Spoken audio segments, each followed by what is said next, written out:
ये आपने क्या किया? फायरिंग का ऑर्डर क्यों दिया सर? आपकी एक गलती से कितनी जाने गई, इसका जवाब कौन देगा ब्रिगेडियर साहब? मिस्टर तिवारी, इसका जवाब अब ब्रिगेडियर को ही देना होगा, और वो भी अदालत में।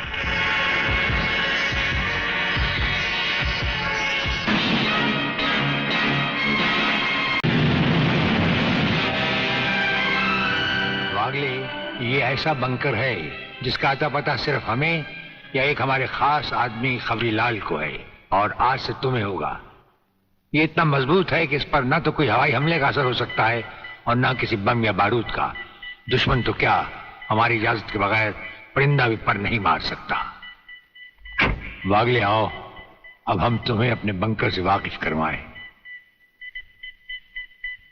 ये रहा हमारा ट्रांसमीटर सेक्शन।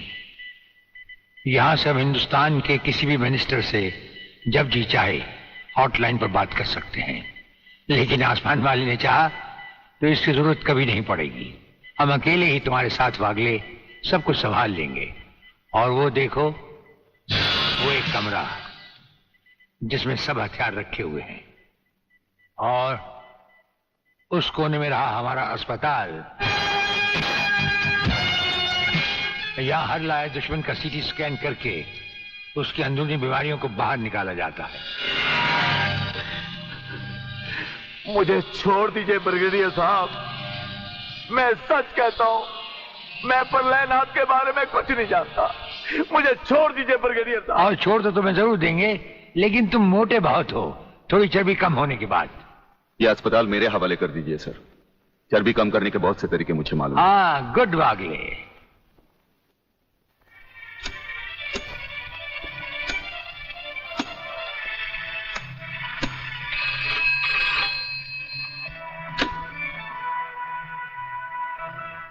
नमस्कार सर, मैं खबरीलाल बोल रहा हूँ। ओ खबरीलाल, आज के मुख्य समाचार ये हैं कि प्रलयनाथ गुंडा स्वामी ने खतरनाक किलर बब्बन खूनी को आपको खत्म करने के लिए एक बहुत बड़ी सुपारी दी है। हमारे नाम की सुपारी खाने वाले को जिंदगी भर दांत चबाने पड़ेंगे।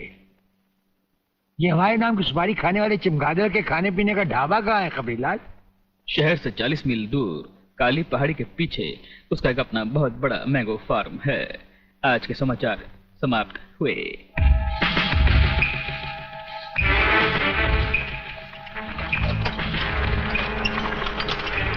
चौबे गंगवा, ये माल जो तू आसाम और यूपी भेज रहा है तगड़ा है ना? तगड़ा क्या सरकार, ये नंबर 1 फसल है, नंबर 1। अरे 25 मीटर दूरी पर जाती हुई गाड़ी को ये ऐसे उड़ाता है।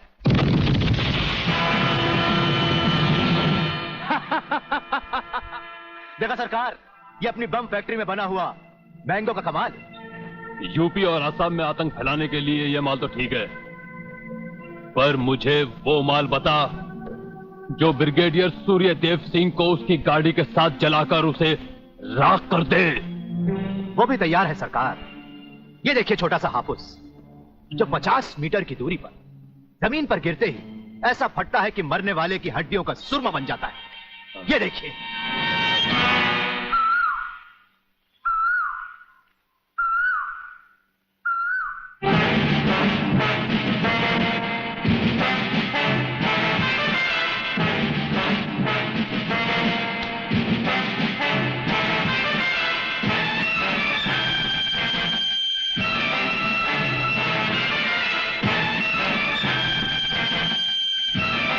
कौन हो तुम?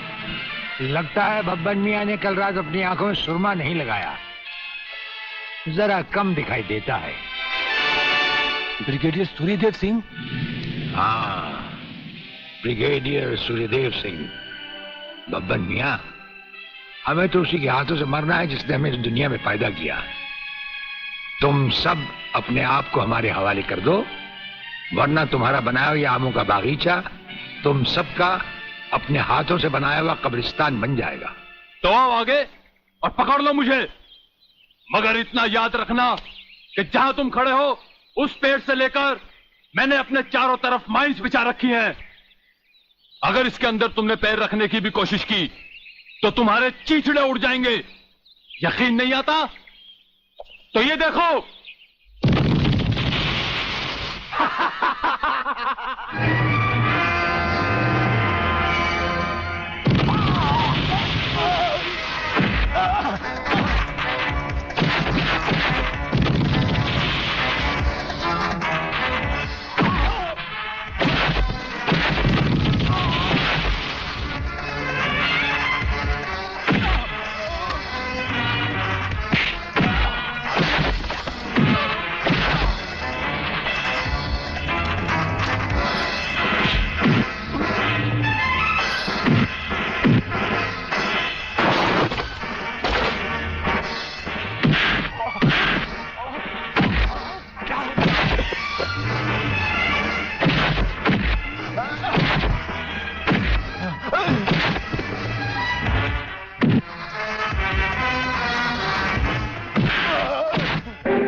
जीवनलाल टंडेल, प्रलयनाथ को इतना बेवकूफ मत समझो। सारे शहर के पुलिस स्टेशन से पता लगाकर ही तुम्हें फोन किया है। अगर होम मिनिस्टर होते हुए तुम्हें यह पता नहीं है तो मुझे कल तुम्हारा रेजिग्नेशन चाहिए, समझे? अरे मैं जानते हो बब्बन और उसके साथियों ने जबान खोल दी तो सूर्यदेव सिंह हमारे लिए नर्क के दरवाजे खोल देगा। जल्दी से पता लगाओ और उन सबको छुड़वाओ। Yes, DCP Pathania speaking. अरे इंग्लिश को मारो गोली और हिंदी में समझो। मैं जीवनलाल बोल रहा हूं, जीवनलाल टंडेल। ओ सर, आप कहिए, क्या हुक्म है सर? मुझे सिर्फ 1 घंटे में यह बताओ कि सूर्यदेव सिंह ने जिन जिन को गिरफ्तार किया है वो सब कहां हैं, और मुझे 4 घंटे के अंदर अंदर उन सब की जमानत चाहिए, समझे? मगर सर, सूर्यदेव सिंह के बारे में जितनी जानकारी आपको है उतनी ही हमारे डिपार्टमेंट को, और हम उसे ज्यादा कुछ पूछ भी नहीं सकते क्योंकि यही हाई कमांड का ऑर्डर है। वो रहता कहां है? वो भी नहीं मालूम। ये भी नहीं मालूम? तो फिर ये बताओ कि वो मिलता कहां है। मैं उससे आज ही मिलना चाहता हूं। सर, वो रोज सुबह सीबीआई ऑफिस में 12 और 1 के बीच में आते हैं सर। सर, ये लिस्ट उन लोगों की है जिन्हें आपसे मिलना है।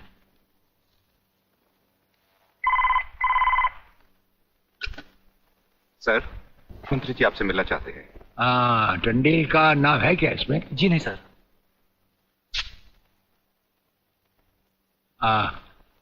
आज तो हम अपना 1-1 मिनट दूसरों को दे चुके हैं, दम लेने की भी फुर्सत नहीं होगी। ऐसा करो, मंत्री जी को कल दोपहर के बाद की कोई भी अपॉइंटमेंट दे दो। Okay sir. Sir, you can't meet him today. अरे अंग्रेजी को मारो गोली और हिंदी में समझो। इस राज्य के मंत्री से मिलने के लिए उसके पास वक्त नहीं है। मैं पूछता हूं, वो हमारी खाता है या हम उसकी? इसमें आपकी और हमारे खाने की बात कहां से आ गई? तो ये है ब्रिगेडियर, आप यहां अचानक आ पधारे हैं और हम आज का सारा वक्त औरों को दे चुके हैं। आखिर हम सब जनता ही के तो सेवक हैं। कुर्सी मिलने पर ये समझ लेना कि सारी सरकार आप ही की है, इसे हम कैसे मान लें? आप मुझे ये न समझाएं कि सरकार किसकी है। आप सिर्फ इतना समझिए कि आप एक सरकारी नौकर हैं और आपके सामने खड़ा हुआ ये इंसान इस राज्य का मंत्री है। खादी के कपड़े पहनने से और टोपी लगा लेने से कोई महात्मा गांधी नहीं बन जाता। और सुनिए, हमें नेताओं की भाषा ना तो पहले समझ आई थी और ना कभी आएगी। भाषा छोड़ो ब्रिगेडियर, मैं जो आपसे कहना। आपने जो कुछ भी कहना है कल कह लीजिएगा, आपकी अपॉइंटमेंट नोट करवा दी गई है। और एक बात ये भी याद रखिए कि हमसे बगैर अपॉइंटमेंट के कोई नहीं मिल सकता। और जहां तक हमारा ताल्लुक है, हम किसी से भी किसी वक्त भी कहीं भी मिल सकते हैं, हमारा जब दिल चाहे। शायद आपने वो लेटर नहीं पढ़ा जो सेंट्रल गवर्नमेंट ने आपको भेजा है। उसमें खासुल खास ऑर्डर है कि हमारे किसी भी काम में कोई भी दखल अंदाजी नहीं कर सकता। नमस्कार। नमस्कार।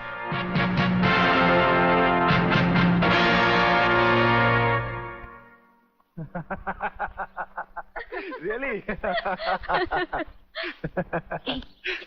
ओए, हाँ, गुड मॉर्निंग अंकल। अरे अंग्रेजी को मारो गोली और हिंदी में बात समझो। हिंदी में तुम ये बताओ, तुम्हारे पिता कहाँ हैं?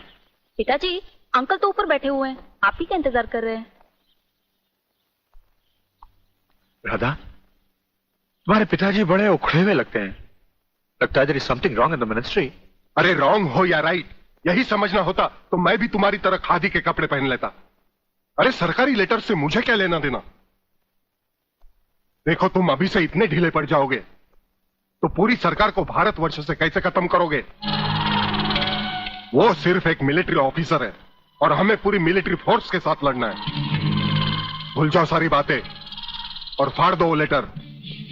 देखो, उसका ट्रांसफर ना हो तो ना सही, उसकी बातें हमें पता न चले तो न सही, लेकिन उसकी मौत का बंदोबस्त तो मैं कर सकता हूं। प्रलयनाथ, वो मर गया तो ये नेता भी कुर्सी समेत जल गया, समझो। वो मरेगा भी और तुम कुर्सी के साथ जियोगे भी। आप किसकी बारी है जनरल साहब? ब्रिगेडियर सूर्यदेव सिंह की। मारे जाने वाले पुलिस के उन शहीदों की याद में ये ज्योत बनाई गई है, जिन्होंने कानून की रक्षा करते हुए अपने प्राणों की आहुति दी। आज के इस समारोह के मुख्य अतिथि माननीय मंत्री श्री जीवनलाल टंडेल हैं।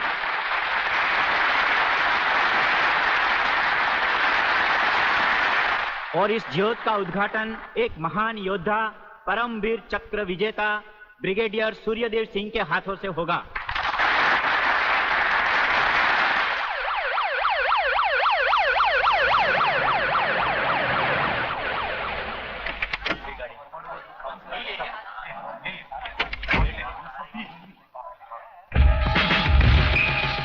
Welcome, welcome. प्लीज।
फायरिंग का ऑर्डर क्यों दिया सर?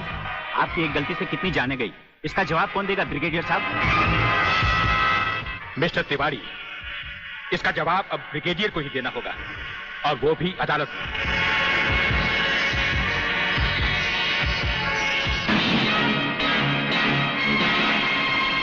योर ऑनर, शहीद स्मारक पर हुए गोलीकांड के जिम्मेदार ब्रिगेडियर सूर्यदेव सिंह ही हैं। इन्हीं के कहने पर गोली चलाई गई, जिसमें कई बेगुनाह लोग मारे गए। अब मैं अदालत के सामने कुछ ऐसे गवाह पेश करूंगा जो इस हादसे को साबित कर देंगे। सबसे पहले मेरे गवाह हैं municipal councillor mister M.K. Tiwari.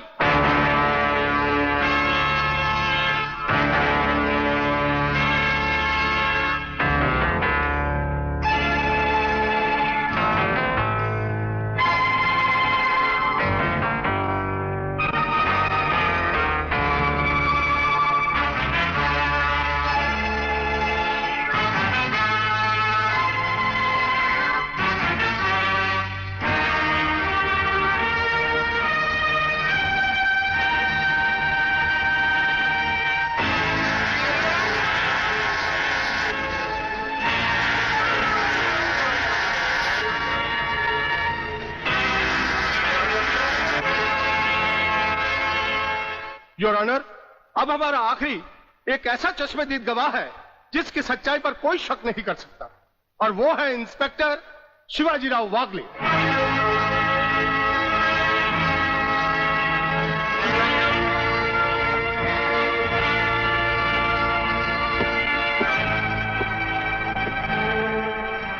मैं गीता पर हाथ रखकर कसम खाता हूं, जो भी कहूंगा सच के अलावा कुछ नहीं कहूंगा। जज साहब, शहीद स्मारक पर जो भी कुछ हुआ मेरी आंखों के सामने हुआ। मुझे इस बात का ताज्जुब है और अफसोस भी है कि ब्रिगेडियर सूर्यदेव सिंह जैसे जिम्मेदार और सुलझे हुए अफसर ने ऐसा कदम क्यों उठाया जिससे निर्दोष लोग मारे गए। इस हत्याकांड के जिम्मेदार ब्रिगेडियर सूर्यदेव सिंह ही हैं।